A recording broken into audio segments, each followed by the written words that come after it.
Ay, napaka-boring na umaga. Gising ko lang kaya punta ako ng Bacala. Bacala, yun ang tawag sa tindahan dito sa Arabia. Siyempre, kasamang mga tropa. Yoyi, picture muna. Napaakyat na naman ako sa baluarte ni tropa. Napagpasyahan kasi namin na dun magalmusal. Isang building nga lang pala kami. Sila yung floor to floor. Kaya naman nakakahingal. Oh yeah? Sa araw na to wala naman talagang okasyon. Namiss lang talaga namin kumain ng Jollibee. Kaya buti na lang sinipag yung tropa kong pang international. Siya yung dahilan kaya may spaghetti sa pagkainan. Kaya buwaba agad ako para kumuha ng mangkok. Alam nyo na, as OFW kasi halos isa-isa lang yung mga plato namin. Siyempre, halos wala namang kami bisita. Minsan-minsan lang to. Kasi kadalasan sa ibang bansa, kanya-kanya. Oo, totoo yun. One mind game ka sa ibang bansa. Kasi dito, pag di ka nag-grocery, wala kang iluluto. Pag wala kang nailuto, wala kang kakainin. Pag wala kang kinain, wala kang itataba.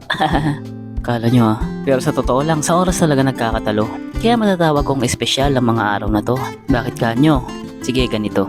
12 oras sa trabaho, 8 oras na tulog, 4 na oras sa pamilya. Imagine mo yun, naisingit ka pa. Ibig sabihin lang, binigyan ka ng halaga. Yo, yeah. Drama ba? Well, ganyan ang buhay. Kailangan mo rin i-appreciate ang mga bagay-bagay. Kaya sa tropa kong pang international, na dahilan kung ba't di ka sa'yo nagmamahal. Syukran, salamat po.